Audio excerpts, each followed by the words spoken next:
So good afternoon, delegates, esteemed panelists, those of you online, a warm welcome to Pattaya 10 and this event.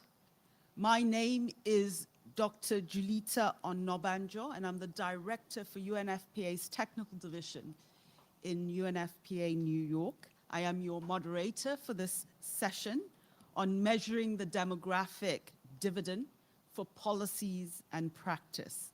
It is one of the hybrid sessions, so we really do welcome those online. It is a session in the group of sessions that look at return on investments in family planning and the demographic dividend. And before I introduce our esteemed presenters for today's session, allow me to make some just very brief opening remarks. First, let me wish you all a happy 8 billion day and extend really an invitation to you all to join us as UNFPA celebrates this important milestone later this evening.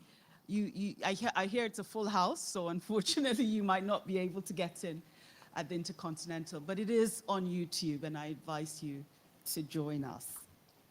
Indeed, this is a demographic moment milestone, one in which we feel that we must celebrate global success, success on maternal health, success on systems and child survival, success on longer life expectancies, success on socioeconomic policies that have seen very important transitions and transformations. But it is also a time to be reflective, because indeed, I think the world has never before, and we were speaking to David just now, seen a most demographically diverse population structure, with rapid population growth still inexistent in some parts of the world, but also structures where indeed we are seeing aging populations and low fertility. The reality is that 60% of the world's population currently lives in countries where the total fertility rate is below the replacement fertility of 2.1. So 2/3 of the world's population. I think what's also interesting is that when one looks at the demographic median age of populations, for the first time we see the widest disparities in that, with, again, sub-Saharan Africa having a very young median age of about 17 years, but Europe having a different median age of 41 years. And I think that disparity and that gap is the largest that we will see as these dynamics in population unfold. The second point that I want to make is really in relation to the demographic dividend. And it's an interesting one, because I was honored to be part of the UNFPA delegation 10 years ago that was in Addis Ababa at the UNECA, and that was negotiating what we call the ICPD at 20 process, regional process. And in that process, the continent, the African continent, came to the table very clear with a consensus that indeed to look at ICPD at 30, they wanted to be ensured that they could invest in their demographic dividend, that economic prosperity on the continent would be very much driven by how well governments actually invest in their youthful population. And so as far back as 10 years ago, the regional consensus for Africa, and it came out with the Addis Ababa Declaration on Population and Development at ICPD at 20, it was, how do we harness the demographic dividend by investing in Africa's young people? And while a few member states, a handful of them, actually made reservations on that declaration, the reality is it led to a watershed moment on the continent in terms of prioritizing the issues of the demographic dividend. And it spilt into the Africa Union's Agenda 2063, into the Africa Youth Charter, into a whole range of important continental movements around the demographic dividend. And I wanted to reflect on that because indeed we're coming to ICPD at 30. And so that's a 10-year process. And indeed, I think the discussions around demographic dividend, even for the continent that continues to be very youthful, will have a different dynamic, a dynamic where indeed we are seeing some countries having already reached areas where fertility is slowing, where indeed mortality might be getting better, but issues of climate are leading to migrations and really shifts in demographic trends and diversity. And I think that is why I personally am really honored to be part of this session and to moderate and to have the opportunity to introduce really our three amazing researchers who are going to talk to us about really how do we measure the demographic dividend for policies and practices. And they are actually going to speak quite a bit to the issues on the continent in Africa. So I'm really thrilled about that attention. But also, I want to throw out something to you because I think in our discussions, the measuring of progress, particularly in relation not only to family planning, but the ICPD agenda is going to be really important and key as we move into the next ICPD agenda for 2030 and beyond. So it is my pleasure on behalf of my team here, and I want to thank Soil and Abbas, who've been my right-hand man and women as we've moved through this agenda, but really to introduce our three distinguished speakers today. And I'm going to start with the gentleman. Daniel Maggio, who is a PhD candidate at the Dyson School of Applied Economics and Management at Cornell University. Dan, and that's what I'm going to call you from now on, is under the supervision of Professor John Hodinoth and Mahesh Kara, and his research focuses on how social investments in expecting mothers and families affect health and labor outcomes for women and children. He will present research conducted in Malawi that focuses particularly on the impact of access to family planning on women's labor outcome. So please give a round of applause for David, for Daniel. I'll introduce the three of them and then we can start. Our second distinguished presenter is Carolina Cardona. She's an assistant scientist at Johns Hopkins University Department of Population, Family and Reproductive Health. She's a health economist focused on understanding the demographic processes and their effects on economic development. She's particularly interested in the influence of women's sexual and reproductive health, decisions on women's roles in society, and how they shape the demographic transition. And her presentation will focus on a study into a tool that was developed to measure the extent of national efforts to cultivate and harness a potential demographic dividend in 6 sub-Saharan African countries. And our last presenter is Stephanie, and I won't pronounce your surname, Stephanie, but she's a graduate with a master's degree from the Global Health Economics program at the Johns Hopkins Bloomberg School of Public Health, and who is currently working as a research assistant in Hopkins International Health Department. Stephanie will present research on measuring consensus in the perception of national efforts to harness the demographic dividend among local experts. A sort of very similar piece of work or study or a different analysis of the same set of studies that indeed Carolina will also be presenting. So with that, I welcome you all. Indeed, we're going to have a very interactive session.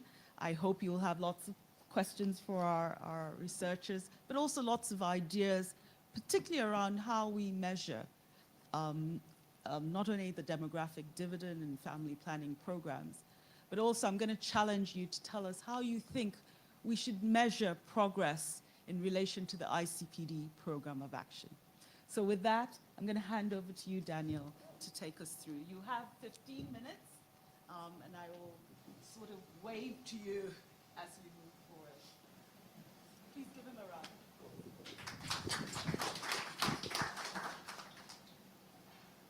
Thank you so much for that introduction. Can everyone hear me? Yes. Okay. Oh gosh. Give me... If this mouse cooperates, we'll start soon. Oh boy.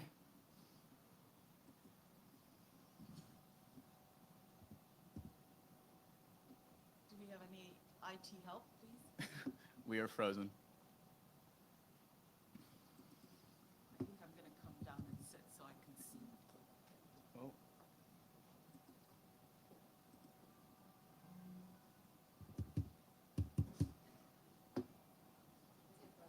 It's totally frozen. Oh, oh.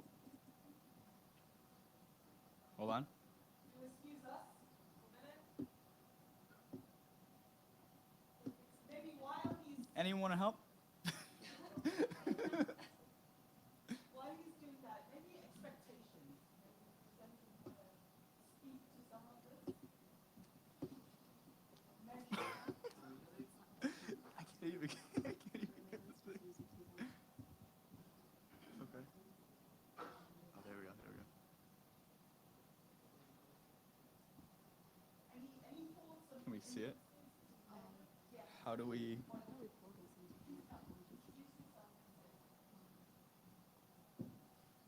There it is. Oh, there we go. Thank you. Hold that question. We're coming back to you first. Thank you. Thank you for the patience.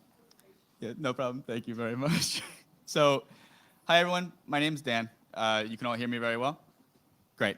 So today I'm going to be presenting to you some preliminary work with my co-author Mahesh Kara and David Canning, who's in the audience today, on the effect of family planning on women's labor force outcomes and their labor supply. Now, this is experimental evidence from urban Malawi, and at the heart of it, given the session, what this is really about, oh my God. What this is really about is the microeconomic foundations of the demographic dividend at the household level. So let's get into it.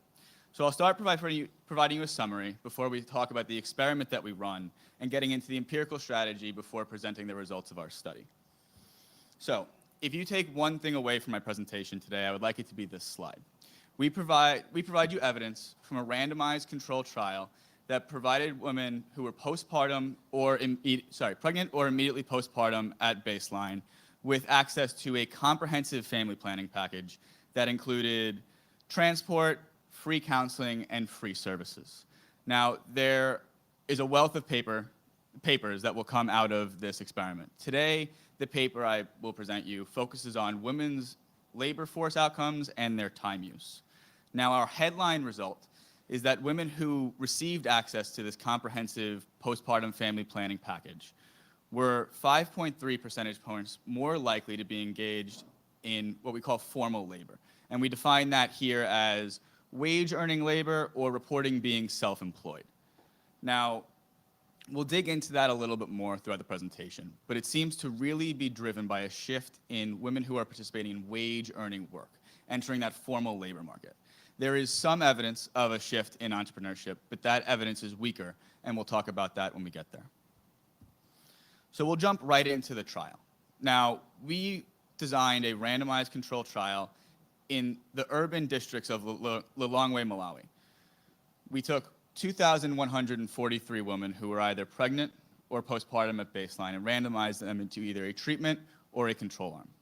Now, we were able to follow 1,671 of those women 2 years after during our 2-year end-line survey. Now, on that figure, you see the timeline for our intervention. It was a 2-year intervention that started in November of 2016 and went until 2018. The data that I'm going to present to you today comes from 3 different surveys conducted throughout that period, a baseline survey, a midline survey at 1 year, and then an end-line survey 2 years after intervention initiation. Now, women were individually randomized to receive, and the ones who were randomized into the treatment group received this comprehensive family planning package that contained 3 components. The first component was a counseling component. Women received 6 at-home counseling sessions that really focused on the health impacts of birth spacing on themselves and their child, and promoted modern contraceptive use.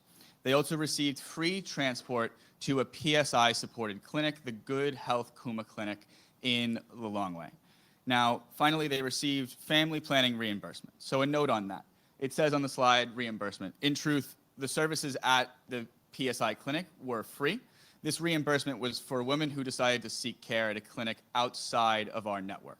So they received free services at our clinic, or they could go to a clinic of their choice and receive reimbursement. Now, a note on randomization. We show here the characteristics that we're going to use as our end-line outcomes. We show in this figure that at baseline, there are no differences in formal employment, wage-earning labor, or self-employment among women.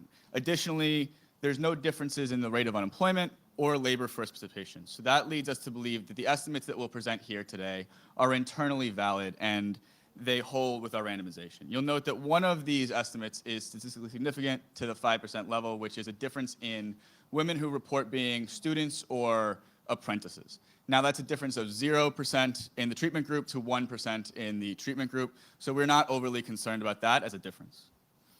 Now, as this is a family planning study, I would be remiss to not talk about mainline outcomes: contraceptive use, contraceptive method mix, and fertility effects. Now, I won't dwell on these impacts here because I'll be presenting these impacts in a separate presentation on Thursday that if you have questions, you're welcome to come to. But as a high line, we show that women who received access to family planning through our intervention were 5.7% more likely to use contraceptives. That was driven by a 5.5 percentage point increase in modern contraceptive use.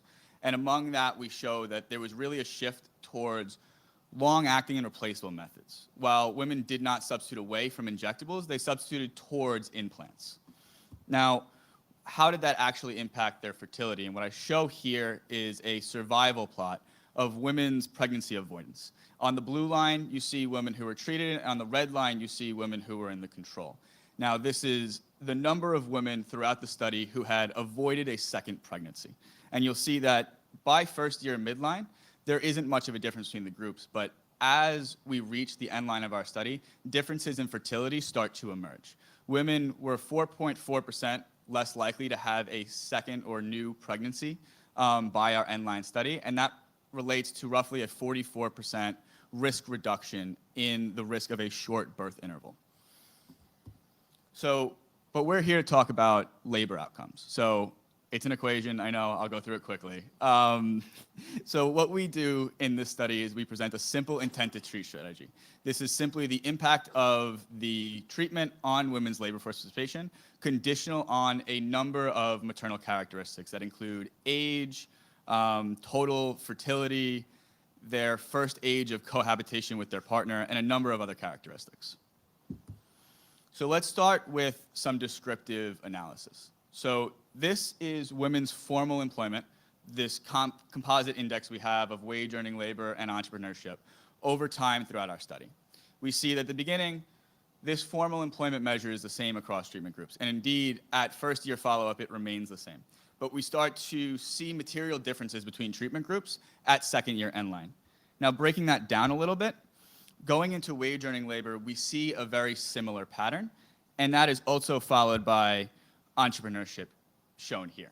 So we see similar patterns across different types of labor, and we want to conduct a formal test to see if these stand up to statistical testing. And what this figure here shows is the magnitude and confidence intervals of the coefficients on our treatment effects. So we see that pattern that we saw at end line for formal employment and for wage earning labor does seem to hold up to our ITT estimation. We do see a 5.3% increase in women's formal employment that is mostly driven by a 3.5% increase in women's wage earning labor. Now, you'll see that the point estimate on self-employment or entrepreneurship is positive. So there was a 2.5 percentage point increase in women's entrepreneurship. However, due to the imprecision of our estimates, we're unable to say that this is robust evidence that there is an increase in entrepreneurship among the treatment group. Now, to match this, we might want to understand a little bit of what's driving these results. So we also report the effects on unemployment and labor force participation. We see very little impact on unemployment. You see that a 0.8% increase, that there's matched by a 3.8% increase in labor force participation. However, again, because of the imprecision of our estimates, we're unable to say that there was an increase in labor force participation. However, the size of our estimate is suggestive that women are participating in the labor market more often. So a note on mechanisms and why these results should be expected and why we think family planning services might impact labor force participation. We really view this as two distinct channels. The first is pregnancy effects or fertility effects.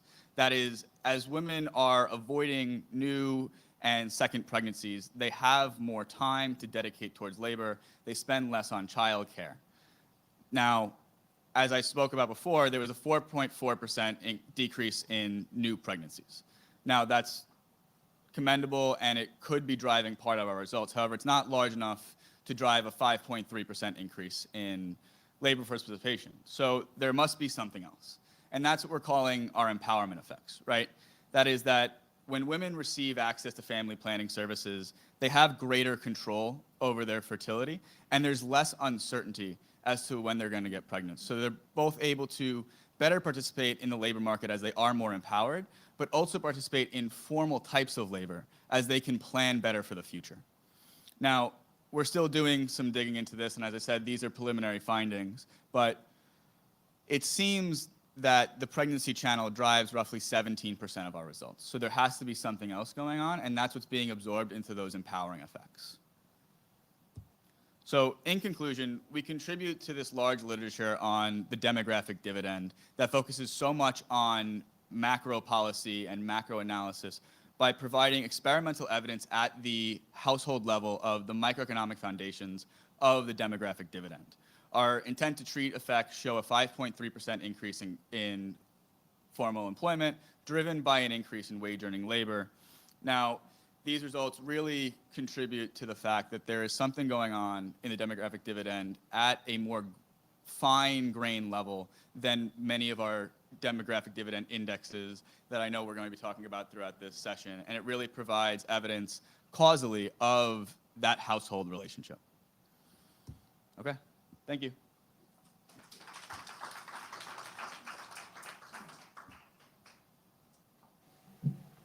What I'm going to do is I'm going to open this for 10 minutes of questions to Daniel, because the next two presentations are linked.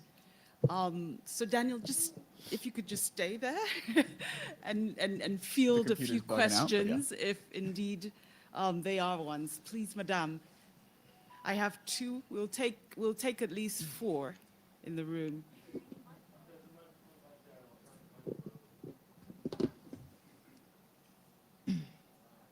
I think you have to walk up to the mic, actually.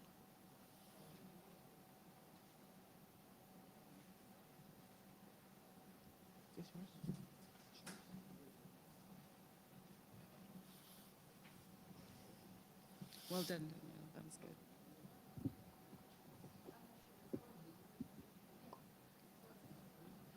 Please go ahead. I think once you start talking, it starts. Okay. Thank you very much, Daniel. I have a couple of questions to you. First, you show that 1,671 is your sample size. Yes. But we're not sure about the age limit or the gravitas state, that are they first pregnancy or they are multipara. Mm-hmm. That is important to know. And, though they are using modern method, but the method-wise, family planning is very important. Mm-hmm. And the postpartum tubal ligation was there or not, that has not been mentioned, which is, indicate the next phase of the pregnancy outcome. And so how this study will contribute for national family planning program designed in future that need to be discussed. And when you're talking about self-employment, it increases. Say the type of self-employment, so it's and the income level that must be, analyzed to design the future program. And when you talk about that is the postpartum tubal ligation is important. And that time, the male participation, their partners' involvement in the postpartum family planning, that is very crucial to discuss. Thank you very much. This is Dr. Nadira Sultana from Bangladesh. I work from Global Affairs Canada, Bangladesh. Thank you. I think important clarification questions thank around you. the study. Can we take two more and then Then or we'll- do you want, okay. is that better for you, Dan? Could I address them now, just so I don't forget them? Because I will Okay, forget so them do- as I go. Do a very quick one. Yes. So a note on the makeup of the sample. These women were either 18 to 35 at baseline, and it's roughly half of the pregnancies, because you asked about if it was their first child. Roughly half of the pregnancies are their first pregnancy, and there's a bell curve beyond that about how many pregnancies the women have had, all the way up to the 11th pregnancy. In terms of the question about the composition of self-employment and the wages that are earned from it, there are some data limitations here in the fact that we use the LSMS version of the income module. So we're unable to dig into types of self-employment, but we are currently working on total income effects. Like I said, these are preliminary, we're still working on it. But I will note that the effect on entrepreneurship is not significant. I just want to hound that point that we can't definitively say there was an increase in entrepreneurship. We can only say that about wage earning labor and total employment. Okay, let's move on. I'm going to take one more there and then we'll move to this side. Good afternoon. I think we'll give, Yeah. indeed. We're also working on husbands' labor force outcomes. Yeah. Good afternoon. My name is Andrew Jamali, and I am from Malawi. And I happen to live just 5-minute walk from the place that you did your study. So I'm excited to be part of this. And I'm also happy that Malawi was chosen in your study to be a leading country for measuring, demographic dividend, So that's really good. I have two questions. The first one perhaps maybe would be the socioeconomic profile of the women that you studied. My area colleague talked about the age dynamics there. You started from 18 to 35. Yes. I would have encouraged starting from as early as 15, because 18 we know for sure that in urban settings, that's a lady that has completed her primary and secondary school education. So probably the possibility of getting into a labor force are quite so easy. So you might want to consider thinking about 15 so that we can trap, and looking at the age bracket for Malawi's population, younger population is from 15 to 45, somewhere there, 47%. The other issue is the rural-urban dynamics. So you know that population in the urban have good access to so many resources and they can easily fit within the economic context of the country, unlike the people in the rural areas. I don't know whether you would think about comparing those kind of urban-rural dynamics. And finally, when you talk about these women really making some strides in terms of their economic, progresses as a result of these kind of interventions, did you factor in your residual analysis things like the economic, context of the country itself? Looking at what the position of Malawi is economically now, and what we are getting to see is also something to consider. So I'm trying to dig into the socioeconomic context, the broader socioeconomic context that provides the space for these women to actually fit in and make some progress in the labor force. Excellent, Andrew. I'm a demographer by training up to PhD level. Thank you. Thank you, Andrew. Excellent. I'm conscious of time, and I really want to give Carolina and Stephanie also time.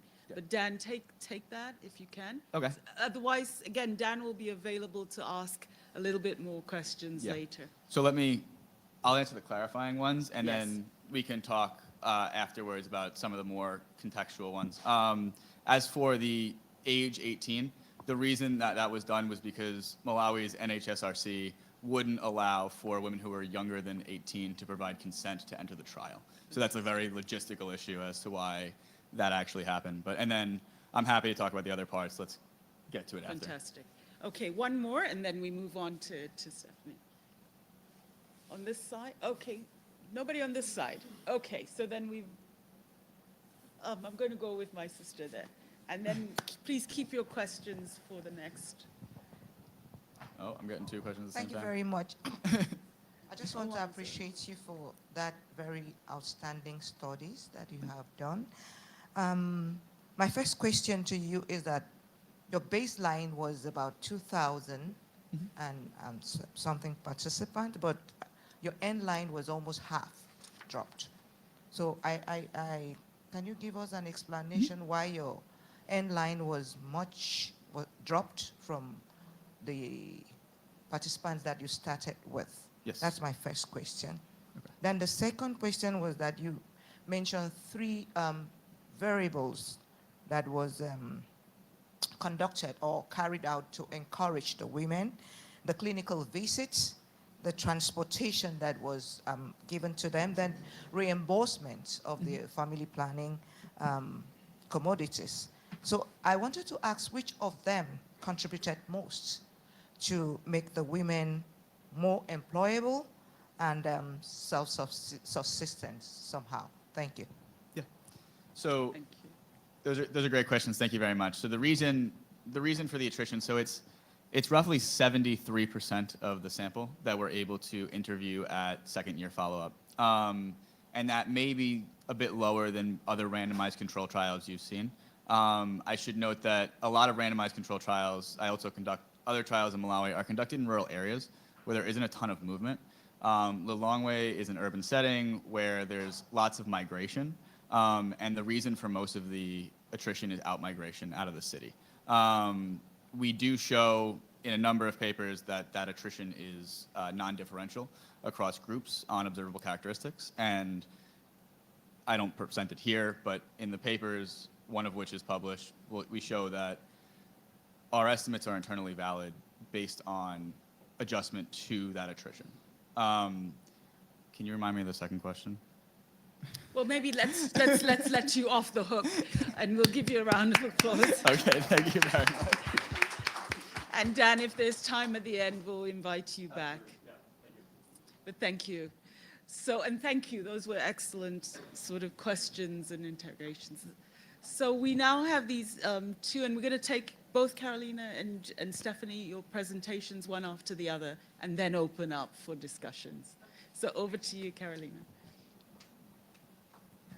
Oh, they've already pulled my slides. Thank you. So great, it's working now. Yep, now it's working. Can you all hear me? I guess this is working as well. So first, thank you for being here.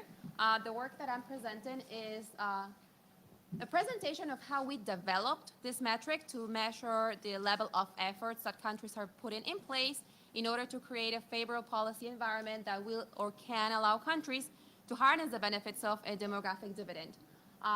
Some of you, if you attended the demographic dividend pre-conference, I did a presentation on this, but this goes a little bit deeper in the internal validation of the metric. So some background information is that I think we can all agree that demographic dividend is a relevant topic, and we can think of it that it can result or it can boost the economic growth of a country that results from changes in the population age structure of the country because there are declines in the fertility rate and also in infant mortality rates. But we can also agree that this economic growth is not going to happen overnight because countries need to invest in creating this favorable policy environment that can allow countries to have economic growth. We've also heard part from Dr. Julita's speech that many African countries have focused their attention in how they can harness how they can create this environment to harness the benefits of a demographic dividend.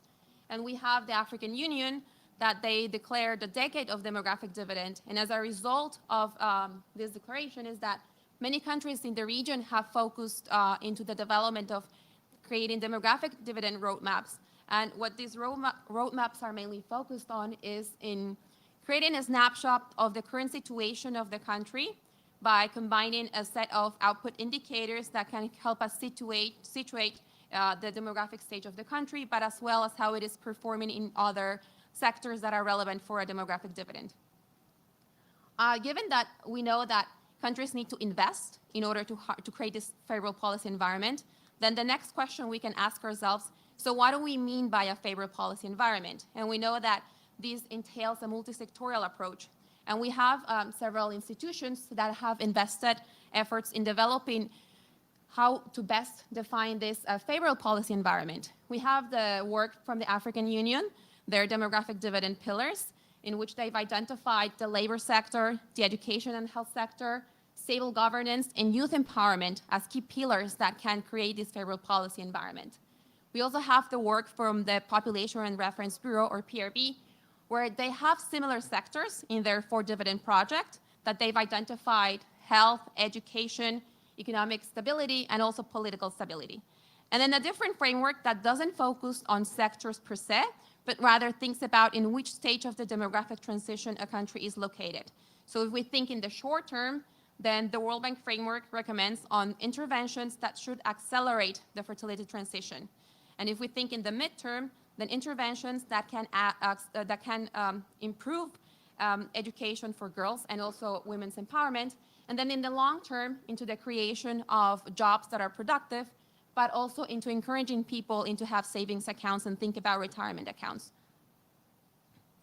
The part that we're focusing on this tool, the effort index, is on collecting the perception of national experts that are purposively identified to provide their perception of what is the current landscape of or level of effort that the country is putting in place to harness the benefits of a demographic dividend across the different sectors that we've seen in the prior frameworks that are relevant to creating this favorable policy environment. So I've put this diagram here to explain that most of the tools that currently exist are focused on the right-hand side of this diagram because they're keeping track of the outcomes. But then it is important to keep track of outcomes, but when we think about outcomes, we also can start thinking that it takes time to achieve change. It takes time to move or improve and having better outputs. Some of those outputs that are relevant for the demographic dividend are changes in the total fertility rate, because then that will trigger the changes in the population age structure, labor force participation. But then the other part of this diagram is we also have to start thinking, because change doesn't happen overnight, we need to invest or set this favorable policy environment. So we can think of that left side as the level of efforts that are being put in the country. And what we mean by efforts is, what are the policies that are being in place? Are these policies going to generate this favorable policy environment? What are the programs, and also in terms of interventions? It is difficult to start to think and identify specific policies of programs when we're thinking about several countries. So the way that we approach this in this tool is by partnering with local institutions such as national population councils, and they were the ones who led the data collection and identified the national experts who were going to give their perceptions of the level of efforts. So similar to the other frameworks, we work across six sectors, and for each of the sectors, we developed a questionnaire that asked a set of questions about the level of efforts. The notion of measuring efforts is not new, and many of you might be familiar with the Family Planning Effort Index. So what we did for this tool was to reprint whenever we had an effort index. In the case of family planning, we reprinted the Family Planning Effort Index. And then in the sectors where we did not have it, we developed our questionnaire by looking at other monitoring tools in those sectors, or as well as conducting a literature review. The numbers that you see here at the bottom of each of the boxes are the number of questions that were included in the questionnaire. So you can see that the family planning sector had the most questions, with 112 questions that were addressed to the experts that worked in the family planning sector. So a clarification here is that the questionnaire was asked only to the experts that worked in that sector. So that means that a person who replied to the family planning questionnaire did not provide an answer to the other sectors, only to their area of expertise. In addition, in each of our questionnaires, we grouped questions across different dimensions that were capturing, for example, a set of questions capturing the perception in terms of policies, in terms of services and programs, in terms of advocacy, in terms of research, and in terms of the participation of the civil society. As I was saying earlier, for this first phase, we've collected data for 6 countries in sub-Saharan Africa, and for each of the countries, we partnered with a local institution, and in most of the countries, we try to partner with the National Population Council or Commission. Again, the sample is purposive sampling. We do not have a large sample size because we're purposively sampling experts, and we cannot expect to have a large number of experts in the country. So in the first phase, the country that has the most respondents was Tanzania with 96 people, 96 experts. Then the other part of this tool that it's important, yes, we do have this questionnaire that it's aiming to measure efforts, but are we actually measuring what we're purporting to measure?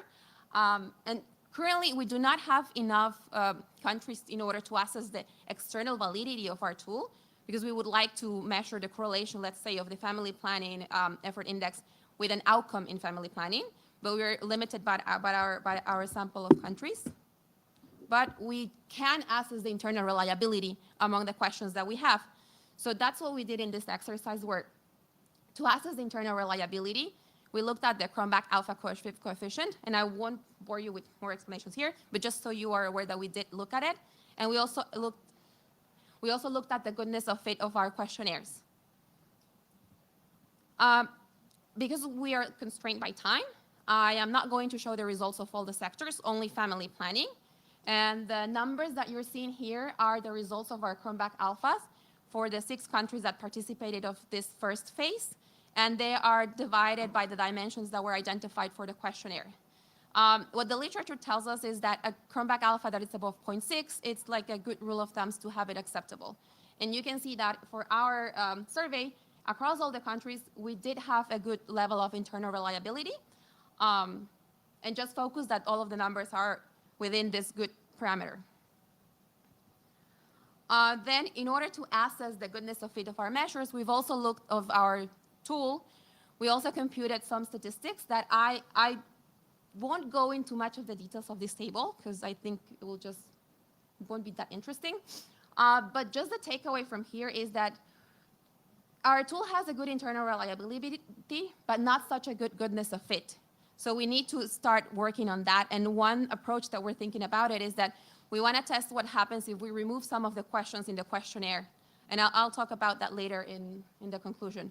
It has somewhat of a goodness of fit, but it's not the best one, and we can still improve it. And that's why we want to keep trying of what happens if we take out some of the questions in the questionnaire.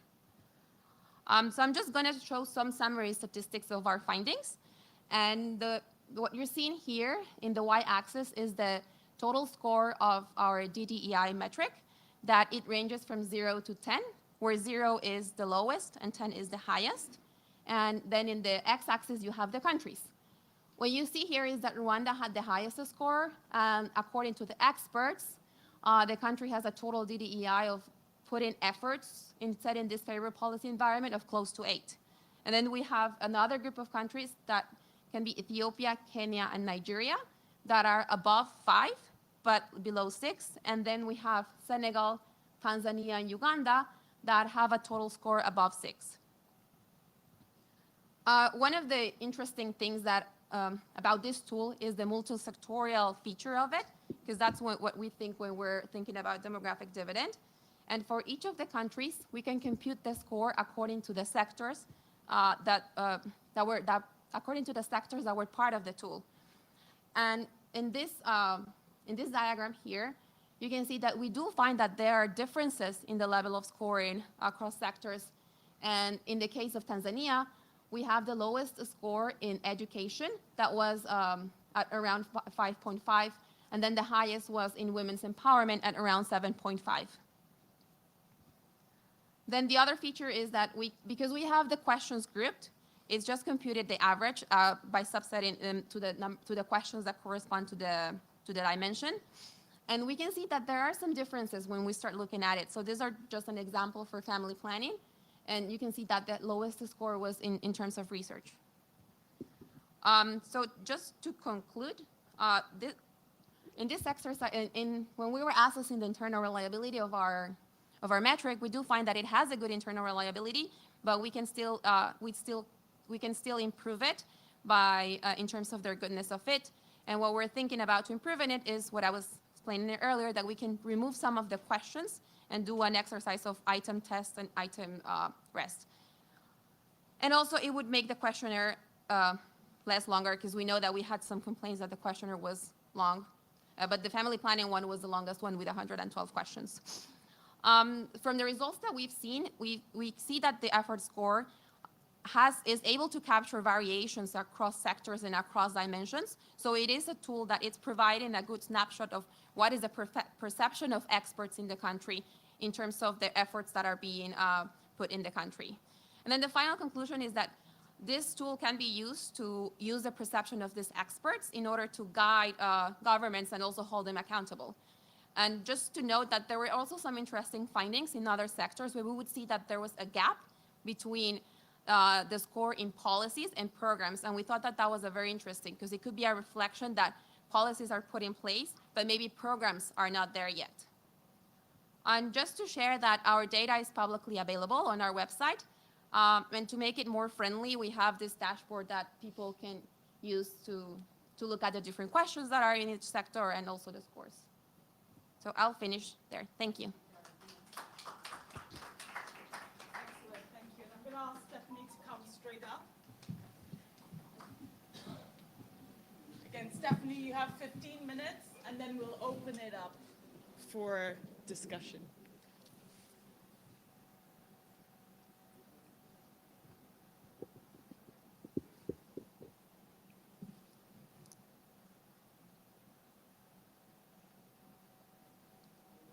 Go ahead. Perfect. So my name is Stephanie Bucetich, and thank you so much, Julita, for your generous introduction. The work that I'll be presenting, as Julita mentioned, is about measuring consensus in the perception of national efforts to harness the benefits of a demographic dividend among local experts in 6 sub-Saharan African countries. Before I begin my presentation, I would like to acknowledge my co-authors that are Carolina Cardona, Jean-Christophe Rusatira, Ian Salas, Oyin Rimon, and Saifuddin Ahmed. I'll start by giving some background information of what it is the motivation of this study. So first of all, we know that the demographic dividend came out of the experience of the Asian countries which was estimated that 1/3 of their economic growth was attributed to the demographic dividend.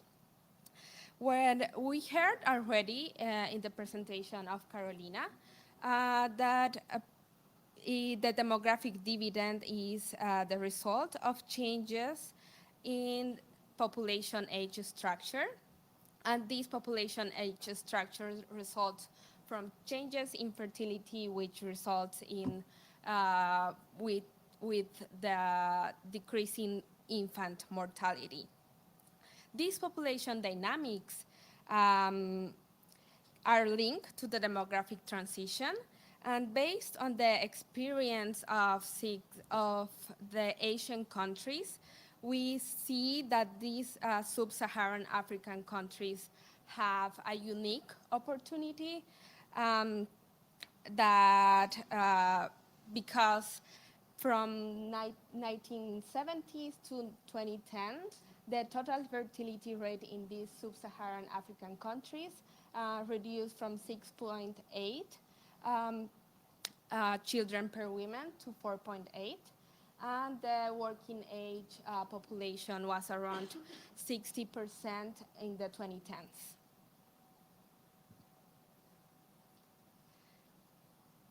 So given that background and also the presentation that Carolina just did, this research uses the data that was collected by the Demographic Dividend Effort Index.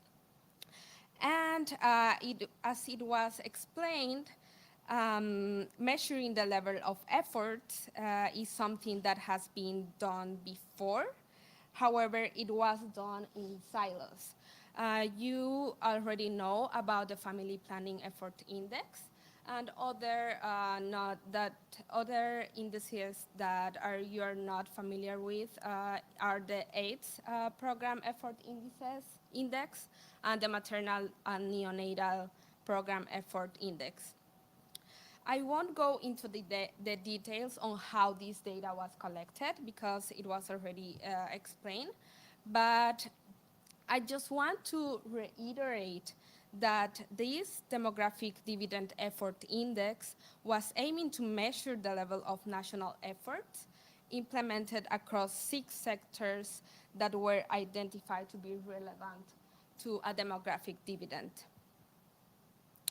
So the research question that we intend to answer is what is the level of consensus among local experts who provided their perception and judgment about national efforts in 6 sectors that may set a favorable policy environment to harness a demographic dividend. Our hypothesis is that it is possible that there is a positively correlated a positive correlation between the level of consensus and the level of national efforts. Again, I will not go into explaining how this data was collected, but I just want you to keep in mind about that the data, it was a cross-sectional data collected between August and November 2020 in some countries, and between March and May 2021 in other countries. Our sample was from 440 experts, and that were distributed. You can see the distribution in the table. In addition, let's remember these 6 sectors that were previously explained. So the methods that we use in this paper are the following.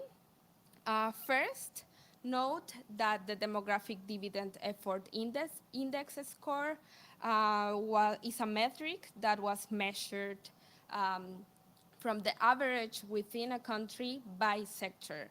And keep in mind that these went from 1 to 10, which 1 is the lowest and 10 is the highest.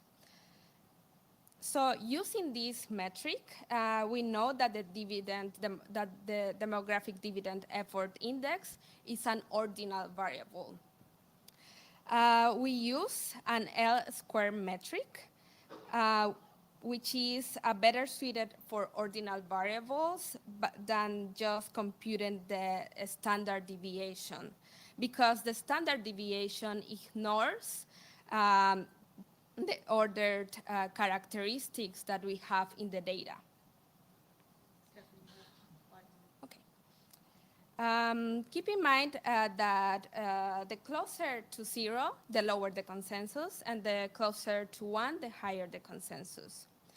So the other part of the methods is the Pearson correlations.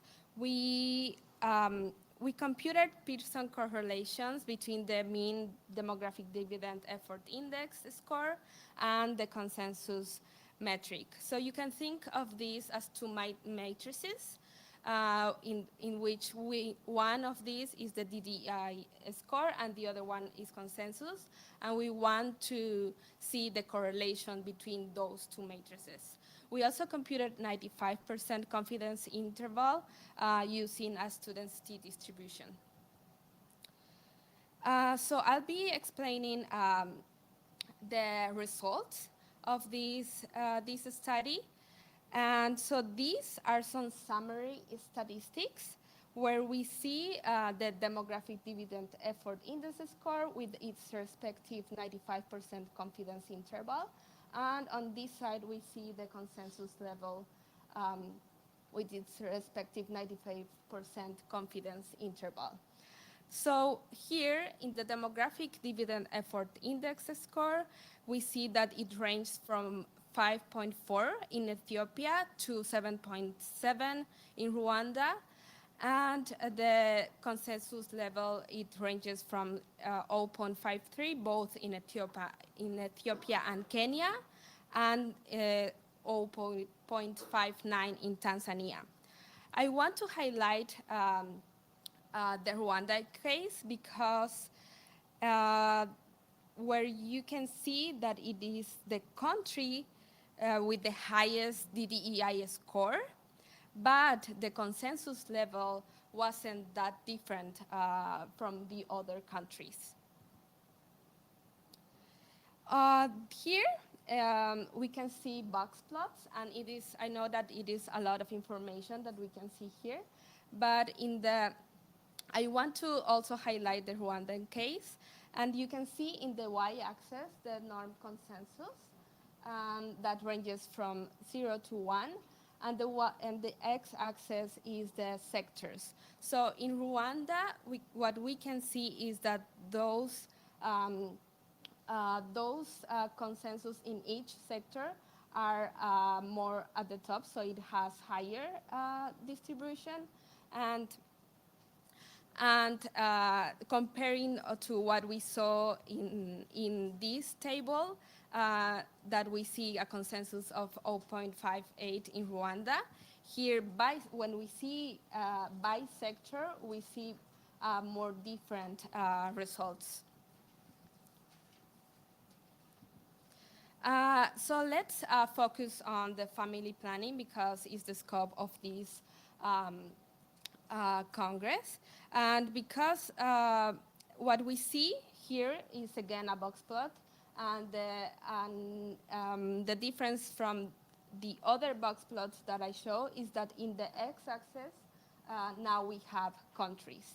And again, we see here that Rwanda stands out, and it's at the top of the distribution comparing to the other countries.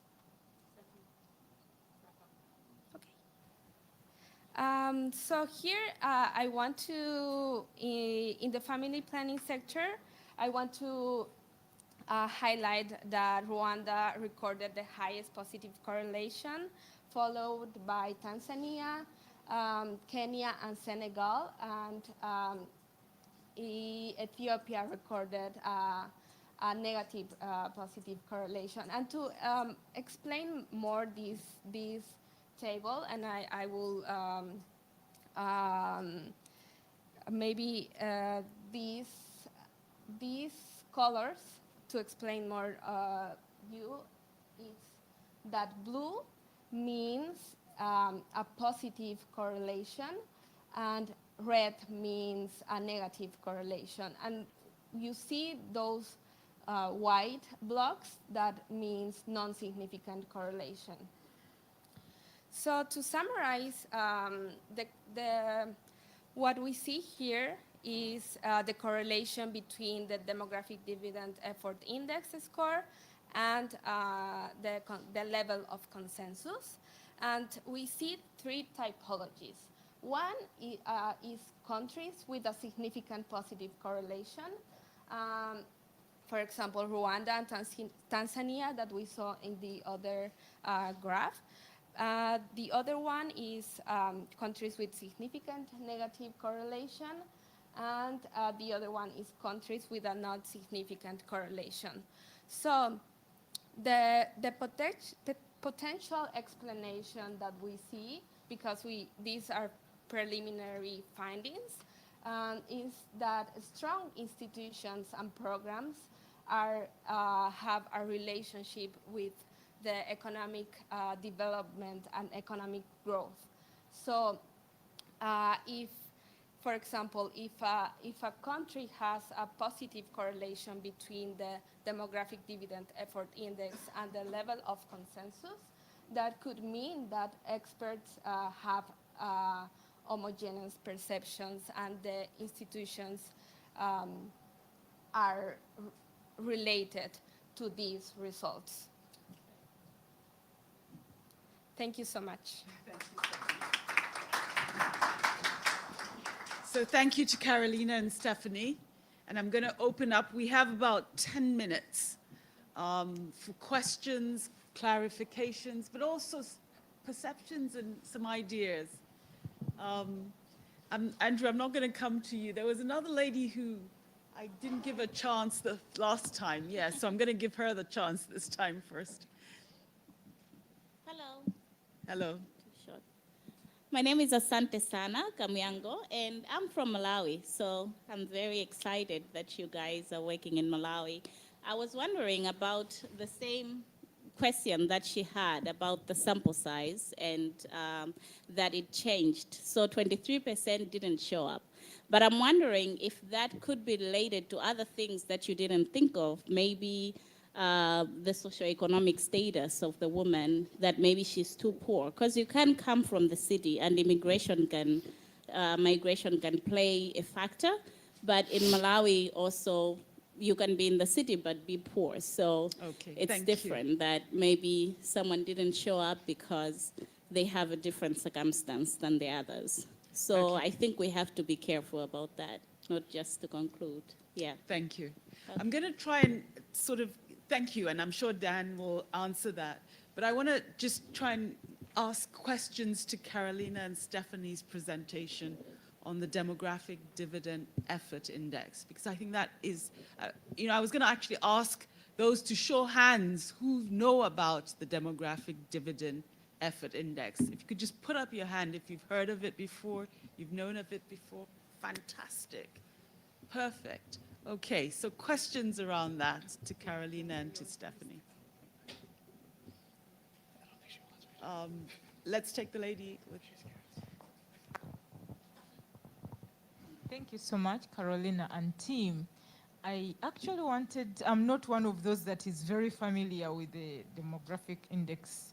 So I wanted to ask the team there is, if you're to explain in a layman's language, for one that is not that typical researcher, what are these results telling us?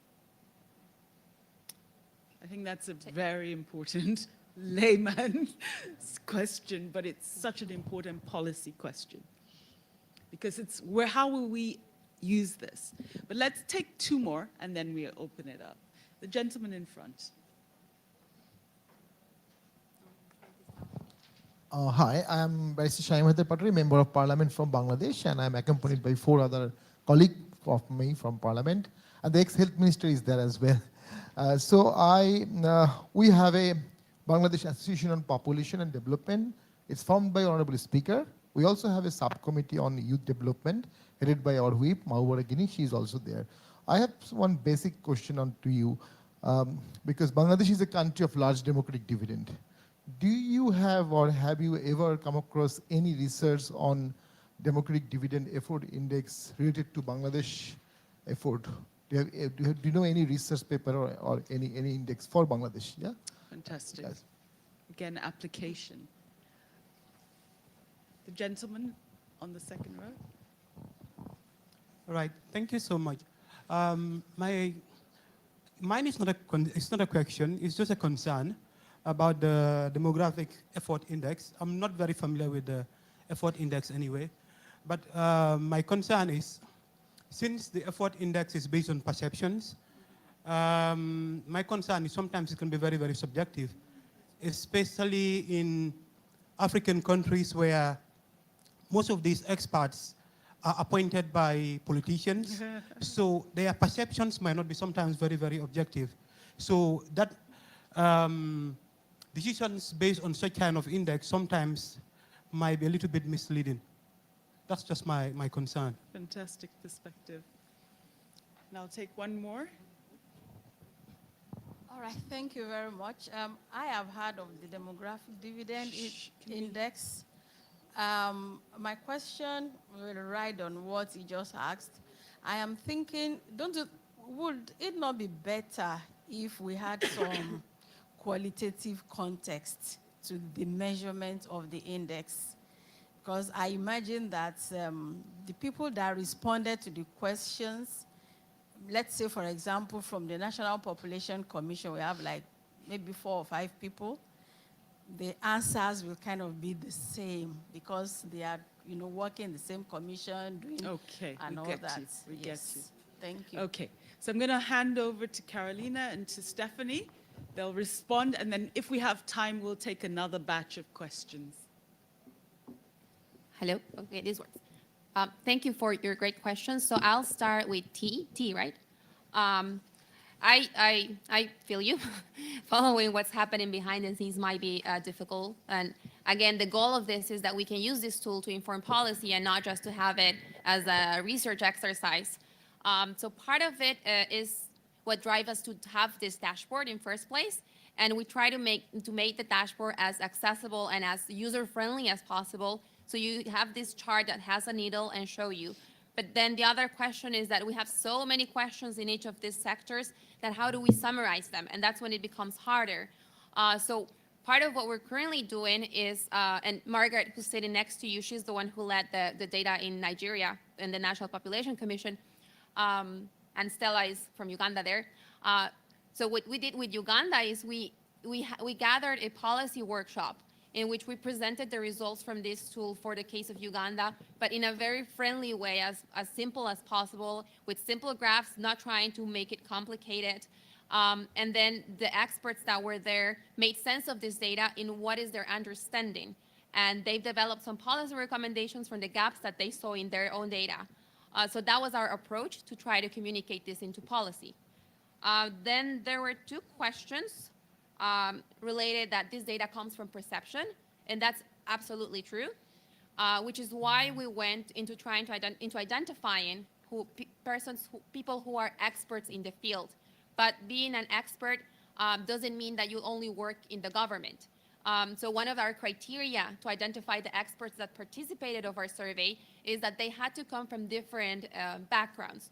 So we in our sample, we included people who came from universities because we wanted to have that research perspective on metrics and understanding. But we also need the perception from policy experts and people who work in the government. And the same, we also had an inclusion criteria that they had to come also from civil society. So we try to have a diverse pool of experts so that we're not biasing these perceptions by a specific background. But again, these are perceptions that are only aiming to measure efforts. That doesn't mean that we can no longer, output indicators are still important and we still have to keep track of them. This is just a complement of additional data that can allow us to assess what's the currency policy landscape in terms of what are we doing to create this favorable policy environment. Okay. There was just one, I think. I think that you've handed up. Bangladesh, if I. Yes. Yeah.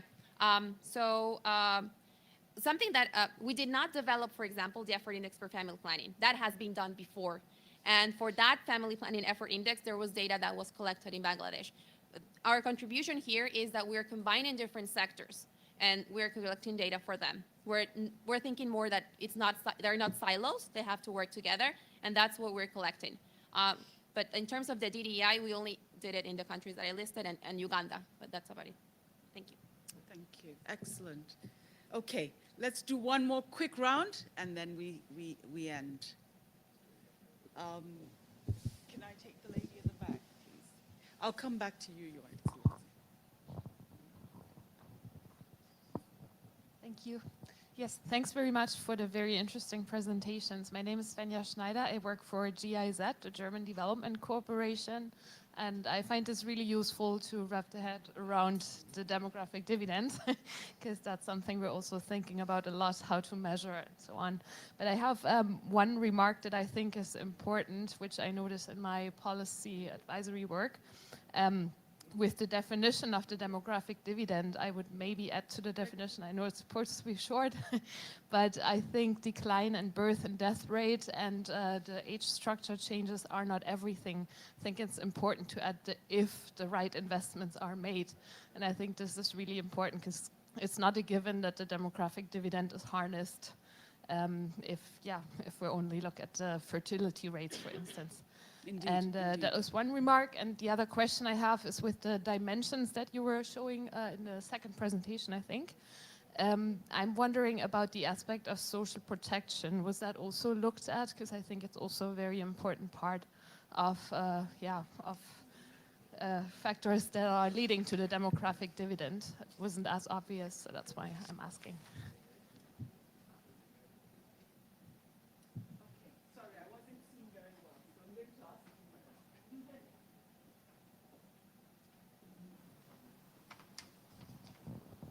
Thank you for this opportunity, and thank you for the great presentations.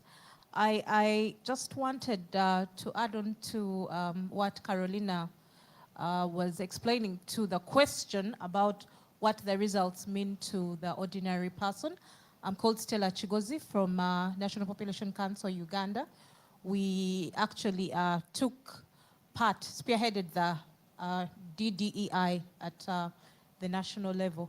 And what the results for us presented was that the level of effort actually is moderate in terms of the policies, in terms of programs, in terms of replication at the subnational level. So there is quite a bit of work that needs to be done. So I am glad that this conference is actually adding much more importance to this effort of being able to understand the decade of the DD, what needs to be done, how do we measure the efforts? Yeah, so back home, we are now looking at how we are able to move that measure of the efforts into actual programs. So thank you very much. Thank you. And indeed, I think it is an important thing because countries and governments make commitments and say they will do certain things.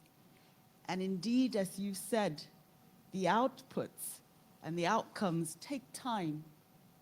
But indeed, the inputs that are needed are things that we really must monitor and ensure that they are not only effective, but that they are at the scale to get the outcomes that we want. I'm going to ask you, Your Excellency, to end, and then we'll hand it back over to the distinguished panelists. Thank you for the beautiful presentation. First of all, my apologies not being exactly to the presentations, but the other end of the DD, demographic dividend, but as I am at the other end.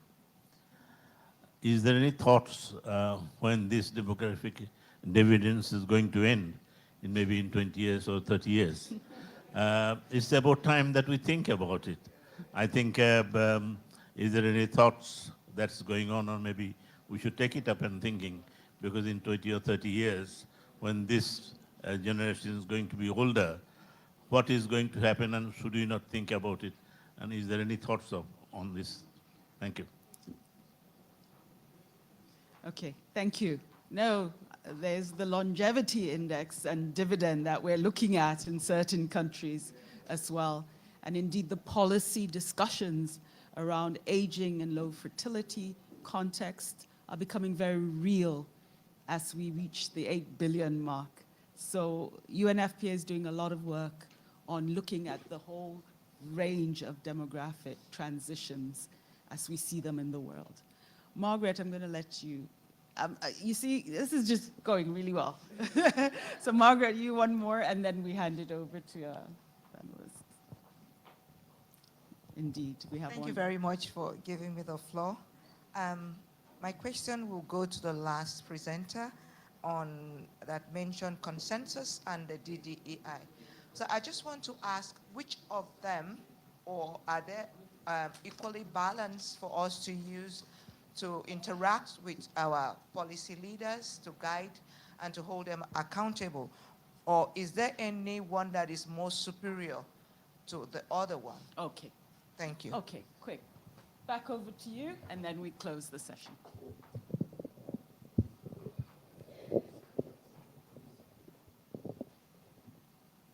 Thank you so much for your question. So the study that we did is, I think that we don't see both the demographic effort index score and the level of consensus separately. Our objective is to see the correlation between both of them, and see if that correlation we can use to see what is happening in each sector.